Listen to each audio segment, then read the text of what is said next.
तो बहुत बहुत स्वागत है आप सभी का सीतापुर फिजिकल एकेडमी के YouTube परिवार में। साथियों, आज का वीडियो आप सभी लोगों के लिए बहुत ही ज़्यादा इम्पॉर्टेंट होने वाला है, क्योंकि साथियों आप सभी का बहुत ही ज़्यादा क्वेश्चन आता था कि सर इंडियन आर्मी की तैयारी कैसे करें। आप पूरा YouTube चेक कर लेंगे, लेकिन आपको कोई भी यह सजेशन देने वाला नहीं है कि आप अपनी तैयारी किस प्रकार करें। मैंने एक दो वीडियो बनाई, आप सभी लोगों ने बहुत ही ज़्यादा उस वीडियो पे प्यार दिया, लेकिन साथियों मैं आप सभी को आज हमारे सामने उपस्थित हैं फौजी विपिन तिवारी, जो कि आपको बताएंगे कि इंडियन आर्मी की तैयारी किस प्रकार करना है, क्योंकि यह अभी भारतीय सेना में है और इनके पास लगभग 2 साल का एक्सपीरियंस है। ठीक है, इन्होंने ट्रेनिंग को कंप्लीट किया है, 2 बार पोस्ट भी काट के आए हैं। तो आपको बिल्कुल एक एक पॉइंट टू पॉइंट बताएंगे कि आप अपनी प्रिपरेशन किस प्रकार करें, क्योंकि बहुत सारे युवा ऐसे होते हैं कि अपनी प्रिपरेशन स्टार्ट करते हैं फिर बंद कर देते हैं, या फिर कोई ना कोई समस्या आती है, मतलब जो भी समस्याएं आती हैं, तो एक जो बहुत ही बड़ा अनुभव आपके सामने है वह प्रस्तुत करेंगे। जी विपिन तिवारी जी, आपका बहुत बहुत स्वागत है सीतापुर फिजिकल एकेडमी में। जय हिंद गुरुजी। जय हिंद। देखो, मेरा कहना है कि सेना में जाने के लिए बंदे के अंदर जोश और जज्बा की जरूरत होती है। बिल्कुल, क्योंकि सेना एक ऐसी संस्था है, उस संस्था में कोई नौकरी का जरिया नहीं है। बिल्कुल, कि जो आप समझो कि वहां जाने के बाद ये नौकरी मिल गई और मेरी जिंदगी सेटलमेंट हो गई, अब मुझे कुछ करने की जरूरत नहीं है, ऐसा कुछ नहीं है। क्योंकि तुम यहाँ जब तैयारी कर रहे थे तो आपके मन में कौन से विचार आते थे कि मैं सेना में जाऊंगा, देश सेवा करूंगा। जी बिल्कुल। तो देश सेवा करने की अगर तुम प्लान में गए हो तो देश सेवा ही वहां पर करनी है, क्योंकि एक दूसरे से वहां मिलना तो है नहीं। हाँ, और सिविल से दूर रहना है। कहने का मतलब यह है कि त्याग बहुत बड़ी मतलब बात है, क्योंकि वहां पर जाने के बाद आपको त्याग करना पड़ेगा। और तैयारी करने से पहले ऐसा नहीं कि आपने 4 दिन तैयारी की उसके बाद छोड़ दी, फिर 4 दिन तैयारी की फिर छोड़ दी। ऐसे बंदे सक्सेस नहीं होते, क्योंकि सेना में जाने के लिए बंदे को एक अपने अंदर दृढ़ संकल्प बनाना पड़ता है कि ठान लेना पड़ता है कि मुझे ये करना है। जब वो ठान लेता है बंदा तो सक्सेस होता है। और अगर बंदे के अंदर इधर उधर बहुत प्रकार के अंदर आते रहते हैं विचार कि आज ये नहीं ये कर लें, पुलिस में चले जाए, वहां चले जाए, वो बंदा कभी नहीं सक्सेस होता। सेना की ऐसी नौकरी है कि बंदे को जाना है अगर, तो बंदे को ठानना पड़ेगा, लक्ष्य बनाना पड़ेगा कि मुझे अगर नौकरी करनी है तो इंडियन आर्मी की ही करनी है, मुझे सेवा करनी है तो देश ही सेवा करनी है। उसके लिए अपने अंदर उसको अपने विचारों को, अपने भावनाओं को, सब कुछ और मेंटली उसको फिजिकली फिट होना पड़ेगा। और उसको उसके लिए पढ़ाई वढ़ाई योग्यता की ज़्यादा कोई ज़रूरत नहीं पड़ती है। और उसके लिए वो अपने आप फिजिकल के लिए उसको अच्छी जगह कहीं अपनी घर पे तैयारी करे, या कोई कोचिंग जाए, या कहीं कोई एकेडमी ज्वाइन करे। वो उसके ऊपर निर्भर करता है कि उसके अंदर कितनी क्षमता है कि कैसे वो मैनेज कर सकता है।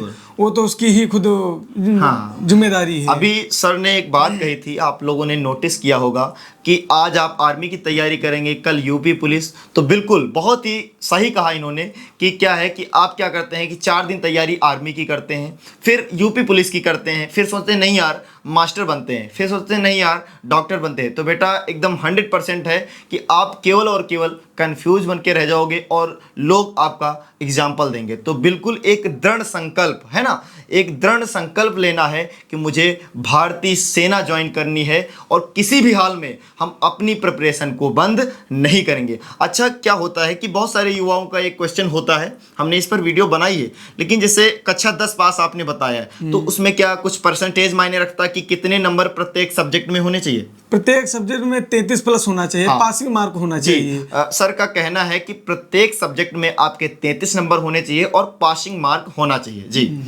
कक्षा 10 पास वालों के लिए। अच्छा, जो ट्रेडमैन से भर्ती होते हैं उनके पास मतलब कौन सी एजुकेशन होनी चाहिए? उनके पास कक्षा 8 पास होना चाहिए। कक्षा 8 पास होना चाहिए। अगर आप कक्षा 8 पास हैं तो भी आप भारतीय सेना को ज्वाइन कर सकते हैं। देखिए कितनी बड़ी बात है कि कक्षा 8 पास, आप अगर आज के समय में देखें तो कक्षा 8 पास को कोई चपरासी, मतलब आपके यहाँ कोई गेट पे भी ड्यूटी नहीं देने वाला है। लेकिन भारतीय सेना में एक सेवा का अवसर, आप कक्षा 8 पास भी हैं तो भी आपको मिल सकता है ट्रेडमैन ट्रेड के तहत। अच्छा, ट्रेडमैन ट्रेड और जीडी ट्रेड, जैसे जीडी ट्रेड में कक्षा 10 पास और 33% मार्क होने चाहिए। अच्छा, ये सारी चीज़ें जब आपकी फिट होंगी तो उसके बाद क्या होता है कि पेपर की तैयारी करनी होती है। तो पेपर की तैयारी किस प्रकार करें बच्चे, मतलब कितनी देर पढ़ाई करें और क्या रेगुलरिटी रखें? ये तो बच्चे पर डिपेंड करता है कि बच्चा कैसे मैनेज कर सकता है, कैसे तैयारी कर सकता है। उसकी जो पहले से तैयारी की है, कुछ बंदों की पहले से तैयारी होती है, और बंदों को तैयारी करने के लिए अगर जिनका पहले से सपना होता है कि मैं इंडियन आर्मी में ज्वाइन करूंगा, तो अपनी एजुकेशन चलती रहती है, उसके दौर में थोड़ी तैयारी भी करते रहते हैं, अलग से बुक का कंपटीशन की अलग से बुक का सेवन करते रहते हैं। इसी प्रकार अगर बंदे को थोड़ा बहुत वीक है पढ़ने में, तो कोई एकेडमी चला जाए, एकेडमी ज्वाइन कर ले, या कोचिंग ज्वाइन कर ले, या लाइब्रेरी ज्वाइन कर ले। वो बंदे पर डिपेंड करता है कि बंदा कैसे मैनेज कर सकता है और कैसे तैयारी कर सकता है। फिजिकल निकलने के बाद फिर रिटर्न पेपर तो उसी पर निर्भर है कि बंदा कैसे तैयारी कर सकता है। अच्छा, क्या है कि एग्जाम पहले होता है। हाँ। अच्छा, बहुत सारे युवाओं का यह भी क्वेश्चन रहता है कि सर मैं भारतीय सेना अग्निवीर जीडी की तैयारी तो करूंगा, लेकिन हमारी हाइट कितनी होनी चाहिए? तो उसमें हाइट मेजरमेंट क्या लेते हैं? हाइट उसमें 69 सेंटीमीटर होनी चाहिए। 169 सेंटीमीटर अगर आपकी हाइट है, हाँ, तो आप आर्मी अग्निवीर जीडी में फॉर्म फिल कर सकते हैं। ये सारी चीजें अगर आपकी कंप्लीट हैं, तो आप, जैसा कि सर ने बताया, कि आप अपने पेपर की प्रिपरेशन बहुत ही शानदार तरीके से करिए। ठीक है, निरंतर मतलब एक रेगुलरिटी। देखिए, फौज का मतलब ही है रेगुलरिटी। वहां पर आपकी पीटी, रनिंग जो भी है, वो सारी चीजें रोज होती हैं सेलेक्ट होने के बाद भी। तो ठीक उसी प्रकार क्या कहते हैं कि देखा होगा आपने कि जब कोई नेता बनने निकलता है, तो सबसे पहले क्या करता है कि पहला अपना एक ड्रेस, कुर्ता पैजामा सिलवाता है, फिर एक अच्छे शूज, फिर कोशिश करता है कि हाथ में 2 फोन हो, फिर एक और प्रयास करता है कि एक अच्छी सी कार हो। तो पहले अपना जो गेटअप है, पहले अपनी लुक को बदलना होगा, क्योंकि आप भारतीय सेना ज्वाइन करने जा रहे हैं।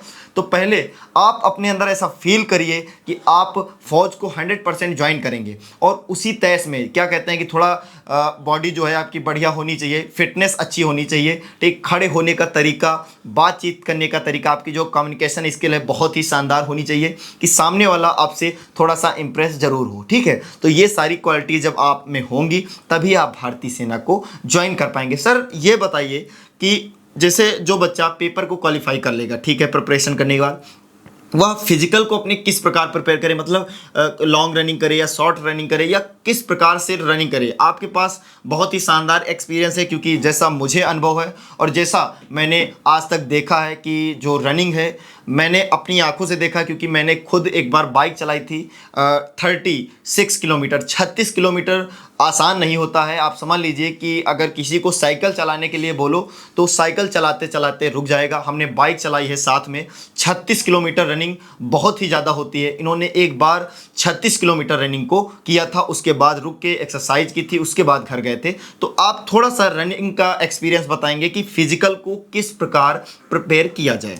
देखो, बंदे को जब तैयारी करना स्टार्ट करे, तो उसको पहले लॉन्ग रनिंग करनी चाहिए, थोड़ी लंबी समय तक। हाँ। क्योंकि वो बंदे पर डिपेंड करता है कि वो 5 किलोमीटर कर रहा है, 10 किलोमीटर कर रहा है, 15 किलोमीटर कर रहा है। जब शुरुआत में वो बंदा स्टार्ट करेगा, तो कोई जरूरी थोड़ो है कि 10 किलोमीटर ही दौड़े। पहले 2 किलोमीटर दौड़े, फिर 3 किलोमीटर, फिर 5 किलोमीटर। धीरे धीरे बंदे के अंदर की कैपेसिटी बढ़ती रहेगी, और उसको आत्मविश्वास उसका बनता रहेगा कि अब मैं 4 किलोमीटर दौड़ सकता हूँ, 5 किलोमीटर दौड़ सकता हूँ। धीरे धीरे बंदा जब लंबी रनिंग करेगा, उसके बाद जब उसको शॉर्ट रनिंग करनी पड़ेगी, तो बहुत आसान रहेगा। क्योंकि लंबी रनिंग करने से उसके अंदर थोड़ा पैरों का जो है मूवमेंट, और जो पूरे शरीर का मूवमेंट होता है, जिससे उसका शरीर भी मजबूत होगा और उसका आत्मविश्वास भी मजबूत होगा। सबसे बड़ी बात है कि आत्मविश्वास कि मैं 10 किलोमीटर दौड़ चुका हूं, तो 1600 किलोमीटर कौन बहुत बड़ी चीज है। तो उसका थोड़ा अंदर का जो वो होता मजबूत हो जाता है, दृढ़ संकल्प मजबूत हो जाता है। फिर उसको जब 1600 मीटर, फिर 2 किलोमीटर का उसको ट्रेल देना चाहिए। जब 2 किलोमीटर ट्रेल देगा, तो उसके अंदर और 2-4 मिनट, 2-4 सेकंड इधर उधर हो जाएंगे, तो मैनेज कर सकता है। फिर उसको 1500 मीटर का ट्रेल देना चाहिए। 1500 मीटर का ट्रेल देने से 1500-1600 में कोई ज्यादा फर्क नहीं होता है। 1500 मीटर का अगर ट्रेल देगा, तो बंदे की टाइमिंग अगर 4:40 या 4:36 आ गई, तो उसमें 10 सेकंड या 12 सेकंड बंदा मैनेज करेगा, तो उसका थोड़ा और मजबूती आ जाएगी। सर, एक बार आप एकदम अपना रियल टाइम सही वाला बताएंगे कि 1500 मीटर का आपका टाइम क्या था? आप सभी लोग सुनना कि कितना शानदार टाइम था। जी, 1500 मीटर का तब मेरा समय था 4:23 था। 4:23। आप समझ सकते हैं कि आप इसमें कितना, अगर आपका बहुत ज्यादा 100 मीटर में जाएगा, तो 15 सेकंड और ऐड होगा, है ना। अगर आप 15 सेकंड ऐड करते हैं, तो 4:33 और 4:38, है ना। 4 मिनट 38 सेकंड, मतलब 1600 मीटर क्वालिफाई करना आसान बात नहीं है। और जिस समय या भर्ती हुए थे, उस समय की अगर कंडीशन मैं बता दूं, मैं बताऊंगा अगले वीडियो में बताऊंगा, अगर मैं बता दूं, तो शायद आप अगर इनकी कंडीशन में होते, तो जैसा कि मैंने अपनी आंखों से देखा था कि आप भर्ती देखने नहीं जाते, क्योंकि आपका इतना मोराल घर से यहीं से डाउन हो जाता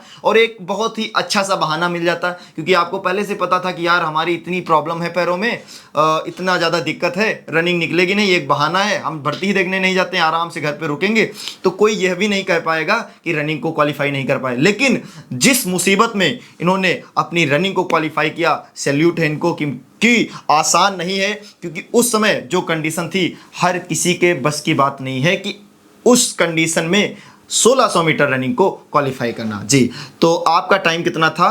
4 मिनट 23 सेकेंड 1500 मीटर। आप सभी समझ सकते हैं कि 4 मिनट 23 सेकेंड आपकी 6 महीने की अगर प्रैक्टिस होगी ना, तब भी आप अपना 4 मिनट 23 सेकेंड नहीं ला पाएंगे। जैसा कि इन्होंने बताया कि लॉन्ग रनिंग करना चाहिए, बहुत ही शानदार इन्फॉर्मेशन दी है कि अगर आप लॉन्ग रनिंग करते हैं तो जब आपका 1500 मीटर या 1600 मीटर का जब ट्रायल होगा, तो मानिए आप बात, जब आप लॉन्ग रनिंग करेंगे और लॉन्ग रनिंग में आप स्पीड को इंक्रीज़ करेंगे, तो उसके बाद जब आप 1500 मीटर ट्रायल देंगे तो 1500 मीटर कब फिनिश हो गया आपको भी पता नहीं चलेगा और आप एकदम नॉर्मल फील कर रहे होंगे। जहाँ पर बहुत सारे बच्चे 1500 मीटर या 1600 मीटर देने के बाद गिर जाते हैं, वहाँ पर आप आराम से चल रहे होंगे और बहुत सारी वहाँ पर लोग होंगे जो देखेंगे कि हाँ आपने कितने कम समय में अपनी रनिंग को क्वालिफाई किया। और क्या संदेश देना चाहेंगे जो भारतीय सेना की तैयारी करना चाहते हैं बच्चे?